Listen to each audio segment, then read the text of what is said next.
جب ہمارے پاس کوئی فیملی آتی ہے تو ان کا بھی تو نظریات کے مطابق یعنی ان پچھلے پیراڈائمس کے مطابق کوئی وائلڈلی امپورٹنٹ گول ہوتا ہوگا. جیسے کسی کو شاید تسلی ریکوائرڈ ہو اور کسی کی فیملی یہ سوچتی ہو کہ یہ جو والد صاحب ہیں اگر ان کو تسلی آ جائے تو گھر کا ماحول ٹھیک ہو جائے. تو کیا ہمارا کام دوسروں کے نظریات کو اس طرح سے چینج کرنا ہے کہ ان کے وائلڈلی امپورٹنٹ گولز جو ہیں وہ بھی تھیراپیوٹک ہو جائیں؟ ایکچولی فیملی کا تو ایک ہی گول ہوتا ہے، حتمی نتیجہ کہ نشہ چھوڑ دے. اور فیملی کو اس سے غرض ہوتی ہے، ان کو عام کھانے سے غرض ہوتی ہے، پیٹ گننے سے غرض نہیں ہوتی. وہ چاہتے ہیں کہ جی یہ ہے ہمارا بچہ جو کہ ہیروئن پیتا ہے یا کوکین یا الکوہل، آپ اس کی یہ چھڑوا دیں. پھونک مار دیں. بیچ کے جو سارے مراحل ہیں یہ ایسے ہی ہے. تھوڑا سا عجیب لگتا ہے یہ بات کہ یہ ایسے ہی ہے جیسے کوئی کسی 4 سال کے بچے کو اسکول میں لے کے جائیں اور کہیں کہ لو جناب یہ بچے کو ڈاکٹر بنا دیں. تو یہ تھوڑی سی بات تو ہوگی کہ ڈاکٹر بنا دیں، لیکن اگلے دن جب والدین جائیں گے اسکول بچے کو لینے یا چھوڑنے اور ٹیچر سے ملاقات ہوگی تو روز روز ڈاکٹر بننے کی بات پرائمری جماعتوں میں نہیں کی جائے گی، نہ ہائی اسکول میں کی جائے گی. ان مراحل کو سمجھا جائے گا کہ جہاں جا کے ڈاکٹر بننے کے آثار نظر آئیں گے. تو نشے کی بیماری بھی ایسے ہی ہے، دیکھنے میں وہ بالغ اور قداور لگتا ہے، لیکن ہم سمجھتے ہیں کہ اس کو اسی طرح گرومنگ کی ضرورت ہوتی ہے جیسے ایک چھوٹے بچے کو آپ اسکول، کالج یا یونیورسٹی بھیجتے ہیں اور پھر نتائج کی توقع رکھتے ہیں.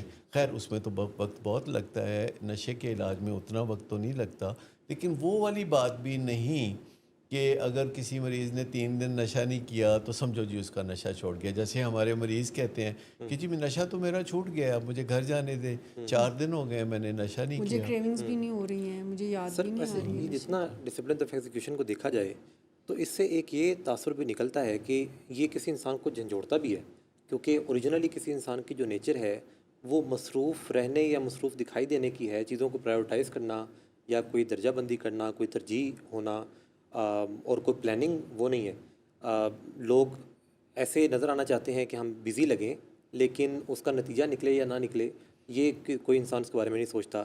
اسی طرح کوئی انسان جو ہے وہ کام کرتے رہنا چاہتا ہے، لیکن اس کو ماپنا تولنا کوئی سکور بورڈ یا کوئی اس طرح کی چیز اس کی طرف اس کا دھیان نہیں ہوتا.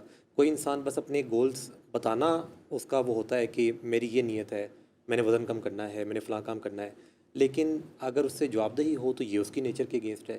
تو یہ ساری باتیں یعنی جو چاروں ڈسپلنز ہیں یہ بیسیکلی تو وائلڈلی امپورٹنٹ گول سیٹ کرنا یا ہولڈنگ ایچ ادر اکاؤنٹیبل یا پھر اسکور بورڈ یا پھر لوفٹی گول، تو یہ نیچر کے کچھ اگینسٹ لگتا ہے کہ جس میں انسان جو ہے وہ اکثر اس چیز کو اس وجہ سے بھی نہیں ایکسیپٹ کرنا چاہتا کہ اس میں اس کو تنگی اور دقت بڑی نظر آتی ہے. آئی تھنک یہ نیچر کے عین نیچر مطابق کے عین مطابق ہے، یہ نیچر ہاں. کے عین مطابق ہے.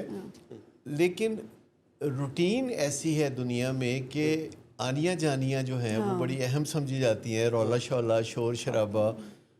لائف بڑی ہیکٹک ہوتی ہے ریہیب میں، ٹیلی فونز آ رہے ہیں، گھر والے پوچھ رہے ہیں، ملنے آ رہے ہیں اور کاؤنسلنگ ہو رہی ہے، پیشنٹ کے ساتھ 1 to 1 بات چیت ہو رہی ہے.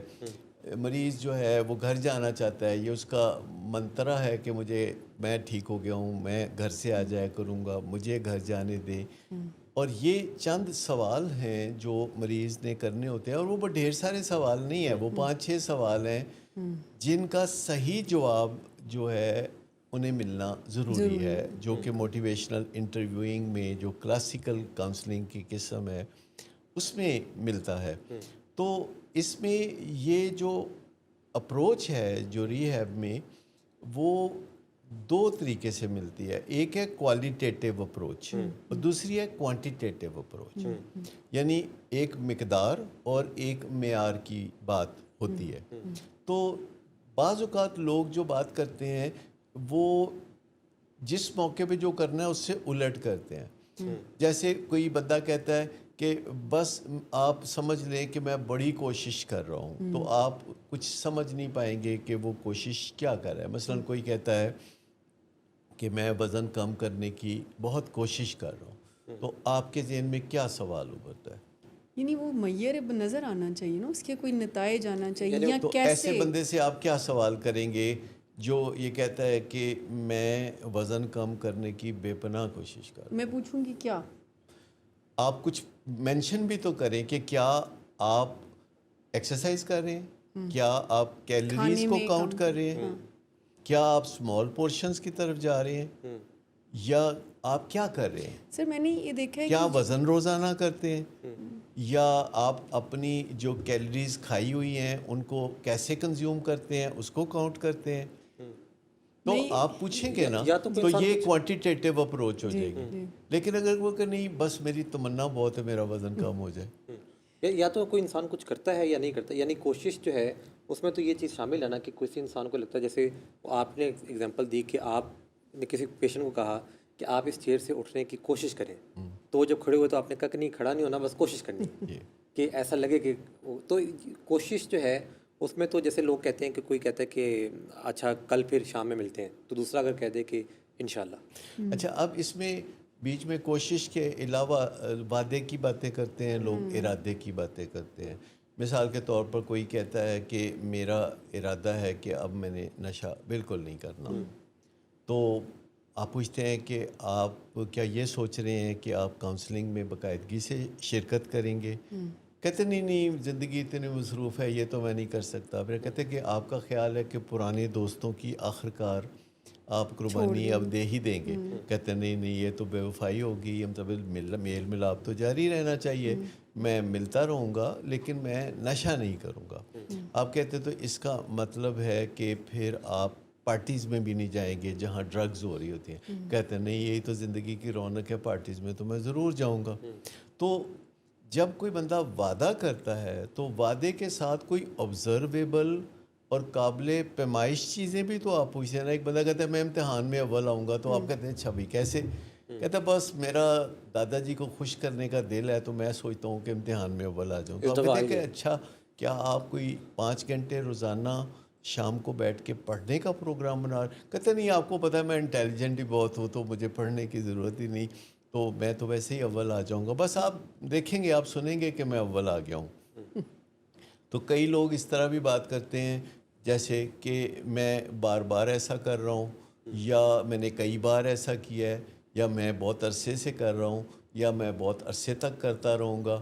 تو یہ وہ چیزیں ہیں جو ویگ ہیں. اگر آپ کہتے ہیں کہ میں 100 دن انڈور پروگرام میں رہوں گا اور پھر 2 سال میں آؤٹ ڈور پروگرام میں آتا رہوں گا اپنی یادداشت کو تازہ کرنے, اپنی میموری کو ٹھیک کرنے کہ نشہ بہت نقصان دہ چیز ہے, تو آپ سمجھتے ہیں کہ یہ کوئی ٹھوس منصوبہ ہے. سر ڈینائل سے نکلنے کا یہ جو 4 ڈسپلن آف ایگزیکیوشن کا پروگرام ہے, یہ کسی کو ڈینائل سے نکالنے کے لیے بھی, اب جیسے جو اگزامپلز آپ نے دیں کہ اگر کوئی وزن کم کرنا چاہتا ہے یا نشہ چھوڑنا چاہتا ہے, اور اس سے اگر ہم یہ سوال کرتے ہیں, اپنے آپ کو وہ مطمئن کیا ہوتا ہے کہ میں بہت کوششیں کر رہا ہوں, جو کہ رائٹ نہیں ہوتی. اگر کسی کا کوئی پلان نہیں ہے, اگر وہ کوئی ایکشن میں کچھ کرتا ہوا نظر نہیں آ رہا جس کو ناپا تولا جا سکے, تو وہ تو ایک ہوا میں بات ہے نا.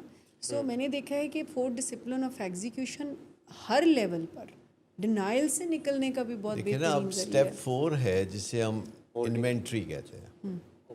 تو اسٹیپ 4 جو ہے 12 اسٹیپس پروگرام میں سے انوینٹری ہے کہ ہم مریض کے ساتھ بیٹھ کے گفت و شنید کرنا چاہتے ہیں کہ اس کی زندگی میں نشے کی بیماری کے دوران کیا کیا نقصان ہو چکے ہیں اور کیا کیا بچ گیا ہے.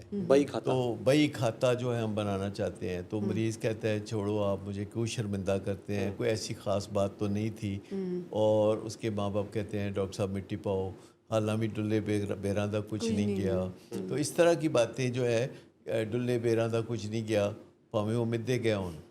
تو اس طرح کی باتیں نہیں. پروگرام جو ہے جو وہ ناپ تول میں یقین رکھتا ہے, اور جیسے ہم نے کہا کہ شروع میں جو بہت اہم بے پناہ اہم ہدف ہوتا ہے, جیسے کہ مریض کو علاج کے لیے لے کے آنا, تو اس میں 100 رکاوٹیں ہوتی ہیں. بہت مشکل سے پروسیس انٹرونشن کے ذریعے یا فیملی انٹرونشن کے ذریعے یا پھر کرائسس انٹرونشن کے ذریعے مریض نے علاج میں آنا ہوتا ہے.